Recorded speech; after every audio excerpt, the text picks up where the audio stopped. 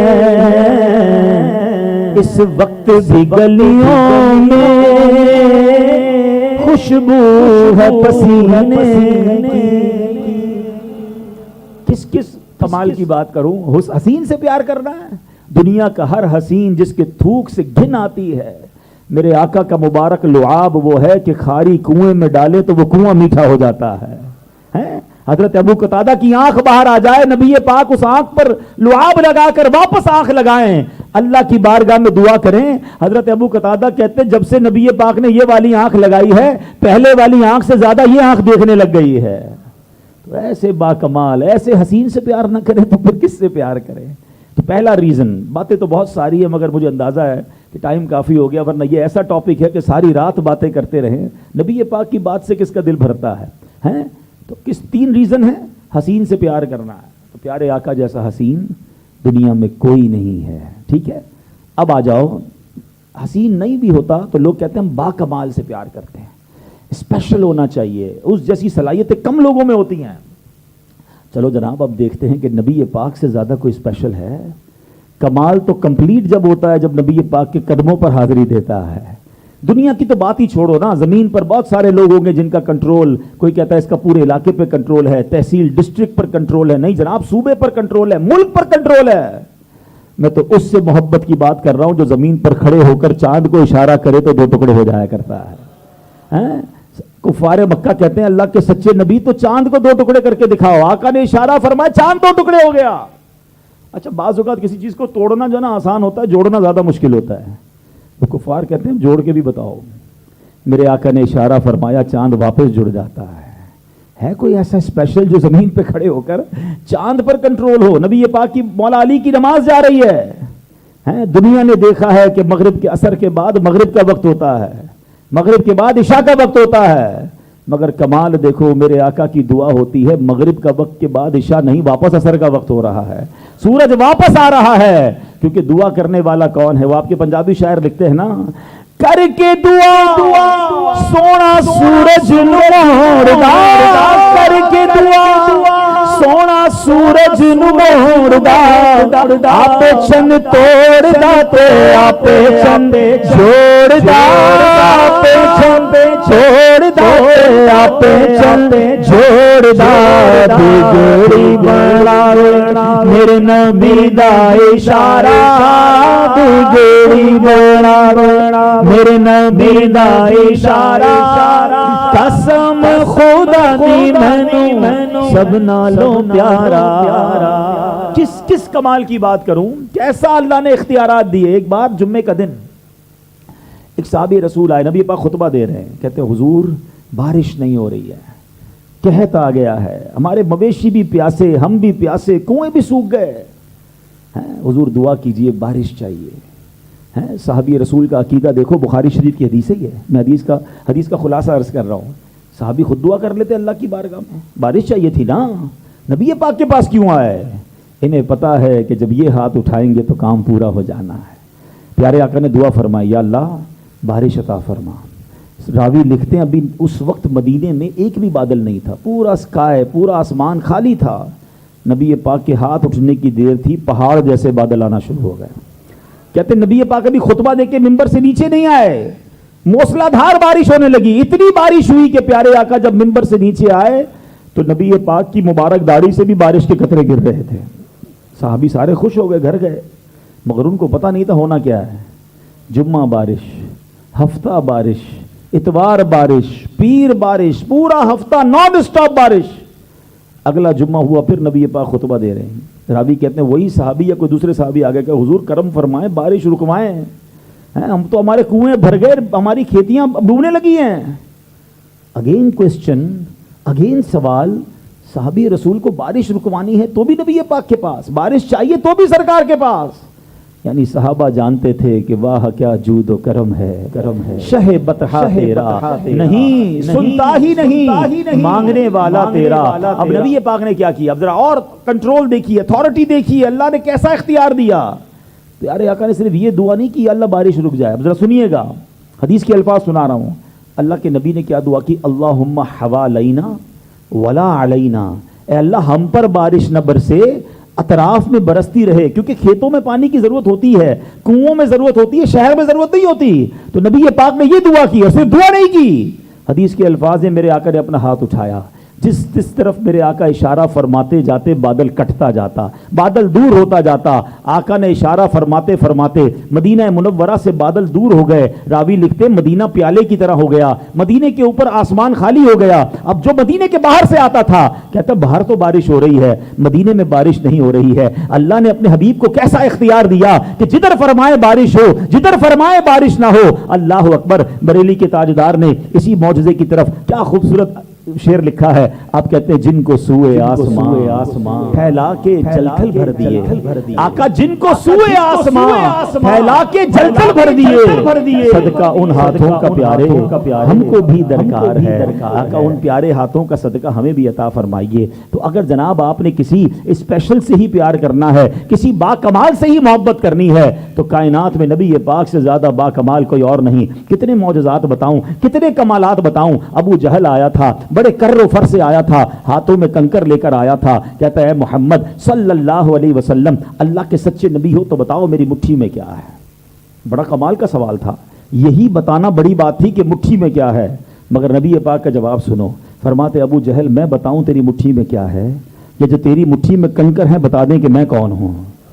اور وہ کنکر کلمہ پڑھنا شروع ہو گئے۔ آپ ذرا سوچئے نبی پاک کے کمالات کا اور نگاہ عنایت کا عالم کیا ہے۔ اعلیٰ حضرت کہتے ہیں نا، سرے عرش پر ہے تیری گزر، دل فرش پر ہے تیری نظر، ملکوت و ملک میں کوئی شے نہیں وہ جو تجھ پہ عیاں نہیں۔ اللہ نے ایسا با کمال اپنے حبیب کو بنایا۔ تو اے میرے پیارے اسلامی بھائیوں، اگر با کمال ہی سے محبت کرنی ہے تو سرکار دو عالم علیہ الصلوۃ والسلام جیسا با کمال اس کائنات میں نہ آیا ہے نہ کبھی آنا ہے، کیونکہ رب نے اپنے حبیب کو کیسا بنایا ہے، تجھے یک نے یک بنایا، تجھے یک نے یک بنایا، اللہ نے ایسا بنایا پھر ایسا کسی کو نہ بنایا. سبحان اللہ. اب آئیے تیسرے ریزن کی طرف کہ جناب محبت ہوتی ہے تو حسین سے ہوتی ہے یا با کمال سے ہوتی ہے یا کسی خیال کرنے والے سے ہوتی ہے، کسی احسان کرنے والے سے ہوتی ہے.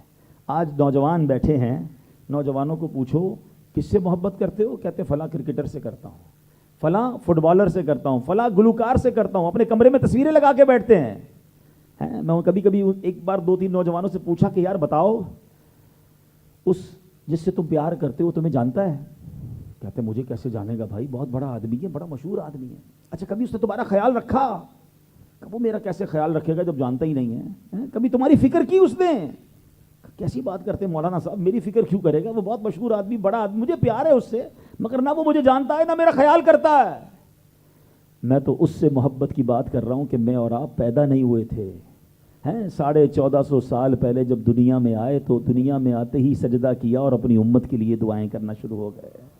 رب حبلی امتی کہتے ہوئے پیدا ہوئے، رب حبلی امتی کہتے ہوئے پیدا ہوئے، حق نے فرمایا کہ بخشا الصلاۃ والسلام. ارے وہ ایسے کرم فرمانے والے آقا ہیں کہ ہمیں تکلیف ہو تو انہیں تکلیف ہوتی ہے. یہ میں نہیں کہہ رہا، قرآن مجید فرقان حمید کیا فرماتا ہے؟ لقد جاءکم رسول من انفسکم عزیز علیہ ما عنتم حریص علیکم بالمؤمنین رؤوف الرحیم. آسان ترجمہ قرآن کنز العرفان. بے شک تمہارے پاس تم میں سے وہ عظیم رسول تشریف لے آئے جن پر تمہارا مشقت پہ پڑنا ان پر بہت بھاری گزرتا ہے.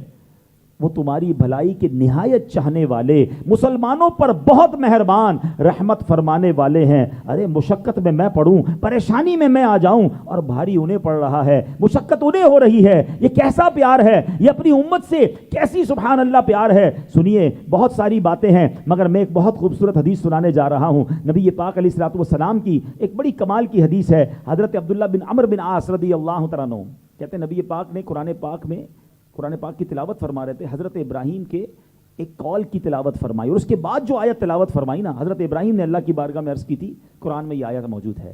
حضرت ابراہیم علیہ السلام نے اللہ کی بارگاہ میں عرض کی ان تعذبهم فانهم عبادک وان تغفر لهم فانک انت العزیز الحکیم. حضرت ابراہیم اللہ سے کیا عرض کرتے ہیں؟ اگر تو انہیں عذاب دے تو یہ تیرے بندے ہیں اور اگر انہیں بخش دے تو بے شک تو ہی غلبے والا اور حکمت والا ہے. نبی پاک نے جب یہ آیت پڑھی نا، حضرت عبداللہ بن عمرو بن عاص کہتے ہیں پیارے آقا پر گریہ طاری ہو گیا. آیت پڑھنے کے بعد رونے لگ گئے نبی پاک، ہاتھ اٹھائے اللہ کی بارگاہ میں اور کہنے لگے اے اللہ میری امت، اے اللہ میری امت. اللہ تعالیٰ نے جبریل امین سے فرمایا کہ میرے حبیب کی بارگاہ میں جاؤ اور جا کر پوچھو کیوں رو رہے ہیں. اللہ تو سب جانتا ہے نا، مگر جبریل امین کو بھیجا اور نبی پاک علیہ الصلوۃ والسلام کے پاس آ کر عرض کی کہ حضور کیا چیز آپ کو رلا رہی ہے؟ جب حاضر ہوئے تو نبی پاک نے بتایا کہ مجھے میری امت کا غم رلا رہا ہے، میری امت عذاب میں گرفتار نہ کر دی جائے. اللہ کے حبیب اپنی امت کے لیے گریہ فرما رہے ہیں. جبریل امین اللہ کی بارگاہ میں جاتے ہیں، کہتے حضور یا اللہ تیرے حبیب اپنی امت کے غم میں رو رہے ہیں. تو نبی پاک کو جبریل امین کے ذریعے پیغام دیا گیا کہ میرے حبیب سے کہو انا سنردیک فی امتک ولا نسوءک. فرمایا آپ کی امت کی بخشش کے معاملے میں ہم آپ کو راضی کر دیں گے اور آپ کو غمگین نہ کریں گے. اللہ اکبر، اتنا ہمارا خیال ہے. آپ کو پتہ ہے قیامت کے دن نبی پاک کا عالم کیا ہوگا؟ ایک صحابی رسول حضرت انس بن مالک کہتے ہیں میں نے نبی پاک سے پوچھا حضور قیامت کے دن میری جہاں ان کے سوا کوئی حامی نہیں ہوگا، ان کے سوا رضا کوئی حامی نہیں، جہاں گزرا کرے پسر پہ پدر کو خبر نہ ہو. ارے بیٹے پر گزرے گی، باپ فکر نہیں کرے گا، مگر آقا وہاں بھی مہربانی فرمائیں گے. اللہ اکبر. دنیا میں اگر ہمارا کوئی خیال رکھنے والا ہے، قبر میں جو ہمارا خیال رکھنے والا ہے، محشر میں جو ہمارا خیال رکھنے والا ہے، وہ سوائے رسول پاک علیہ الصلوۃ والسلام کے اور کوئی نہیں ہے. اگر واقعی کسی سے پیار کرنا ہے تو سبحان اللہ کے جو خیال کرنے والا ہو تو نبی پاک سے زیادہ امت کا خیال کرنے والا کون ہے؟ اے میرے پیارے اسلامی بھائیوں، آپ کو معلوم ہے نبی پاک علیہ الصلوۃ والسلام نے خود فرمایا کہ ہر نبی کو 3 دعائیں مجھے پیارا کا فرماتے کہ مجھے 3 سوال عطا فرمائے گئے، یعنی ایسی دعائیں کہ جو مانگو دیا جائے گا. اللہ کے نبی علیہ الصلوۃ والسلام فرماتے میں نے 2 بار اللہ کی بارگاہ میں دعا کر لی ہے. آپ کو پتہ ہے وہ دعا کون سی ہے؟ نبی پاک علیہ الصلوۃ والسلام فرماتے میں نے 2 بار دعا کی اللہم اغفر لی امتی،